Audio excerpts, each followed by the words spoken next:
If your business is growing, you may need to take on someone to help. If so, you should make sure they will fit in and do a good job. We'll answer some of the frequently asked questions about taking on new people, starting with your decision to recruit. We'll look at the types of worker to consider, how to choose and interview applicants, and finally, how to appoint someone. The process of choosing, interviewing and recruiting new people can be time-consuming and costly.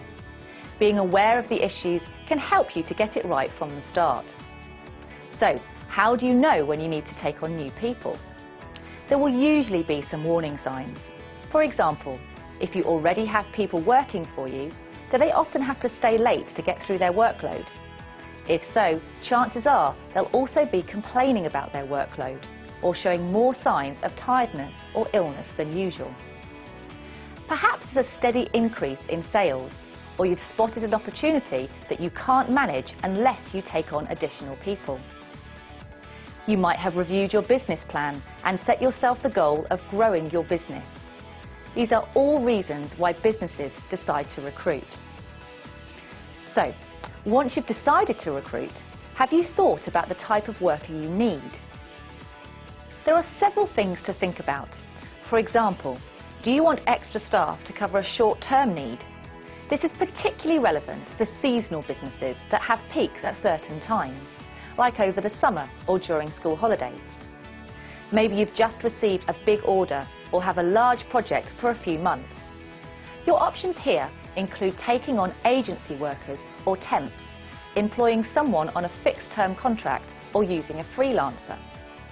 Now, let's think about how you choose the right people. First, you'll need to create a person specification and a job description so that you're clear about the type of person you're looking for and the skills they should have. This will also help you to create a job advert if you need one and to compare applicants fairly and consistently. It will also be useful if you decide to use an employment agency.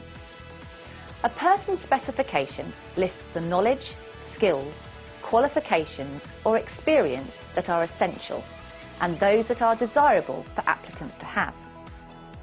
The next step is to consider what you should put in a job advert. Keep it brief, but with enough information to help candidates decide whether they want to apply. Give the job title or a description, along with where it's based and the pay range. Summarise the skills and experience needed. Finally, explain how people should apply. Do you prefer them to send a CV, or do you have an application form for them to complete? Include a deadline for replies, allowing time for people to see the advert and submit their applications. Where you advertise will depend on your location, the type of job and your budget. If you use the local or national press, make sure your advert will also appear in any online editions. You can also consider trade or specialist publications or websites and business or social networking websites. You can also advertise at job centres or use a recruitment agency. So, which is best, CV or application form? Well, there are advantages and disadvantages to both methods. One of the main advantages of an application form is that the questions will limit the information to what you want to know. They also make it easy for you to compare applicants' skills and experience, but they're time-consuming and sometimes difficult to prepare, as they must be easy to fill in with clear instructions. It could cost you a lot if you have to send them by post. Sending them by email is obviously much easier and costs less. A form might also put some people off applying, especially if it's very long. Asking for a CV reduces your administration at the outset. Another benefit is that you get brief details of people's work history, skills and experience, so you can quickly skim through them to choose who to interview. People can often submit a CV fairly quickly, which can help to speed up the recruitment process. Receiving a short covering letter with a CV can also give you an idea about applicant suitability for the job. One of the main downsides is when comparing different candidates. This can be harder to do with CVs than standard application forms. OK, so once you've received applications, how do you decide who to interview? To save time, you may need to be quite ruthless about discarding a number of applications. Do this by comparing applications against the job description and person specification, ruling out anyone who doesn't have the essential requirements. Then, read the remaining applications in more detail, discarding more as you go along. Decide how many people you want to interview, and then create a shortlist of suitable candidates. If you still have too many, you can then look at who has the skills and experience you listed as essential to reduce the list again. We've looked at the early stages of recruitment. Your next step is to invite the people you've chosen for an interview. Let's move on to consider how you go about interviewing people. Start by planning your time and create any tests or practical tasks you want people to do. You can probably interview 3 or 4 people a day, but if there are more, spread the interviews out over several days so you can keep on top of your usual work. You can phone, email or write to the interviewees with your contact details, where and when the interview will be held and how long it's likely to last. Give a map or travel details to help them find you. If they're going to do a test or practical task, give them an idea of what this will involve. Make sure you have a quiet room or area reserved for the interviews where you won't be interrupted. During interviews, make sure the applicants have time to think and speak, but keep the conversation on track if you need to. If you take notes, don't let it distract you from listening. You can make additional notes after the interview. Only write down what was said in the interview and how you reached the selection decision, not your own thoughts or judgments of the candidates. If you're asking people to do a test or a practical task, make sure they understand it and tell them how long they will have to do it.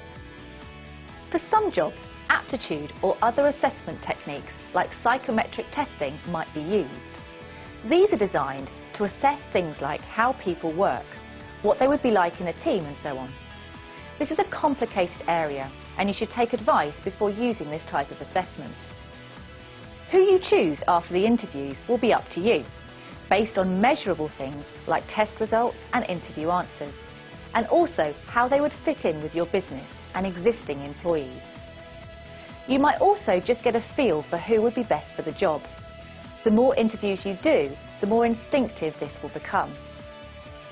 If you're not used to recruiting, get other people involved and then they can help you reach a decision about who to take on.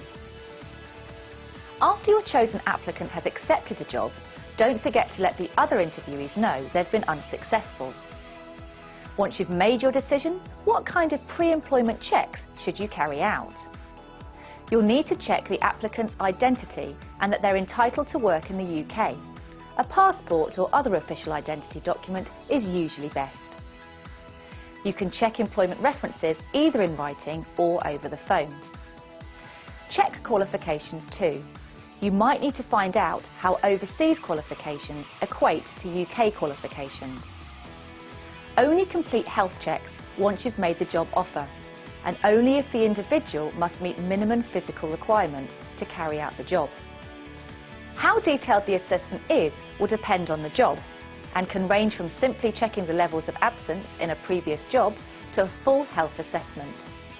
Employing someone as a commercial vehicle driver may mean you'll just have to test their eyesight, for example. Not many jobs require a criminal records check, usually those working with children or vulnerable adults. Contact your criminal records checking service for more advice. Finally, remember that from writing a job description to making the final selection decision, you mustn't discriminate on the grounds of sex, race, religion, age, disability or sexual orientation. So before taking anyone on, make sure you do need to recruit and that you have considered the type of worker you want. Getting the right people at the right time is essential to help you grow your business.